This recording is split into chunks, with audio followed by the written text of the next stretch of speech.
Ebrahim Raisi ইরানের অষ্টম president. তরুণ আইনজীবী থেকে ক্ষমতার সিংহাসনের অধিকারী তিনি। একাধারে রাজনীতিবিদ ও বিচারক, রাইসি বিশ্ব রাজনীতিতেও অন্যতম প্রভাবশালী নেতাদের একজন।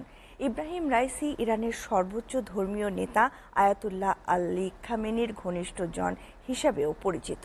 হিজাব ইস্যু, মধ্যপ্রাচ্য, লেবানন, ইসরায়েল ইস্যুতে ভূমিকা ছিল তার।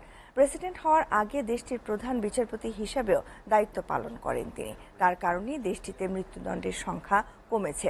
রাইসির আমলে দেশটিতে হয়েছে অনেক আন্দোলন। 2022 সালে ইরানি তরুণী মাইশা আমিনের মৃত্যুকে কেন্দ্র করে পোশাকের স্বাধীনতার ইস্যুতে দেশ জুড়ে বিক্ষোভ হয়, যাতে প্রাণ যায় 550-রও বেশি মানুষের।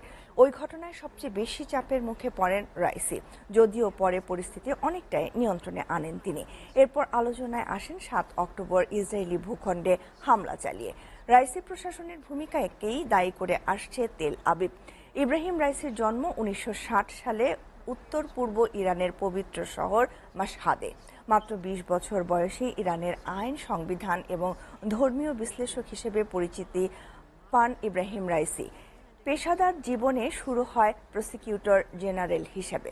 কারাজ শহরের কৌশলী হিসেবে ওই দায়িত্ব পালন করেন তিনি। সর্বশেষ 2019 সালে তাকে বিচার বিভাগের প্রধান নিযুক্ত করেন দেশটির সর্বোচ্চ ধর্মীয় নেতা Ayatollah Al Khamenei. But the U.S. Treasury Department sanctioned Raisi personally for human rights violations over this. And Amnesty International called it a crime against